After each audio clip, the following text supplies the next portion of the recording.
We are moving on with Module 27 today. It is an expansion of what we've been doing with population means. This time, instead of creating a confidence interval for the means or testing for one sample or matched pairs, we're moving into the difference of population means.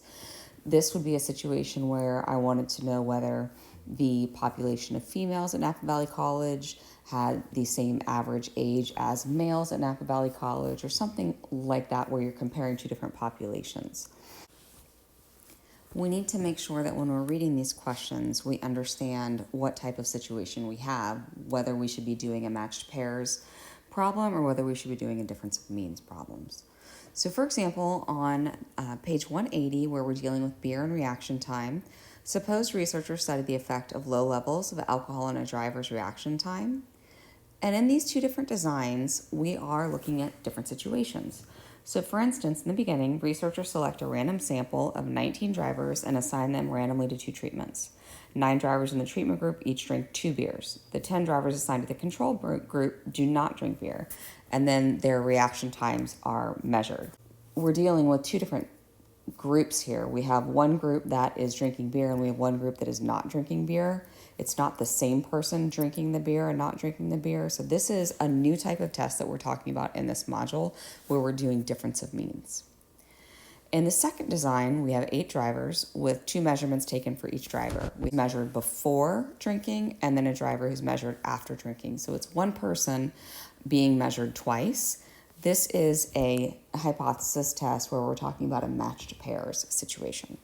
In the learn by doing, we're trying to identify whether or not the following scenarios are valid when we're talking about difference between two population means. Question A says the National Assessment of Educational Progress is the largest national assessment of what students in the U.S. know and can do in various subject areas. Is the mean score for 8th graders in Texas higher than the national average? This is just talking about one population. This is not a difference of populations, so this is invalid because it is not two populations.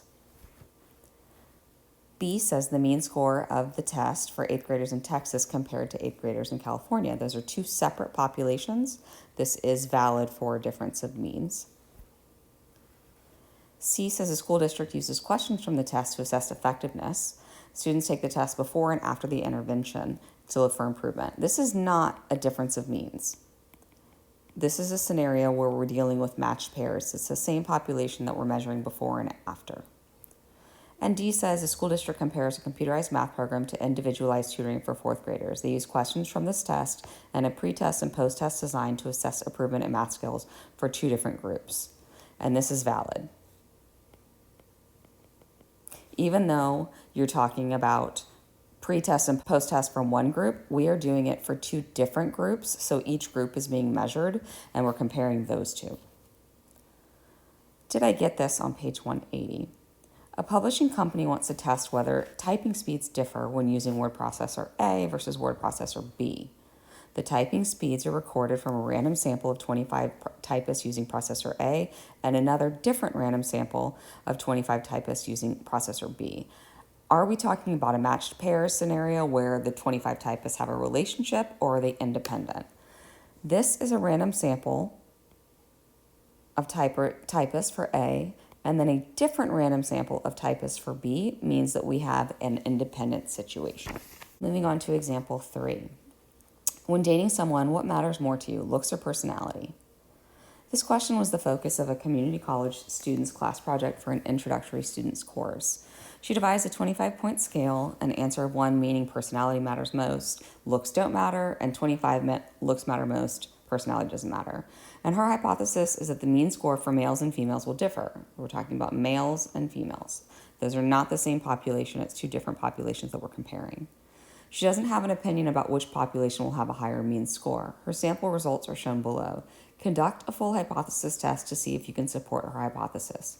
And then we also want to construct a confidence interval to estimate the actual population values to compare to our conclusion in the hypothesis test.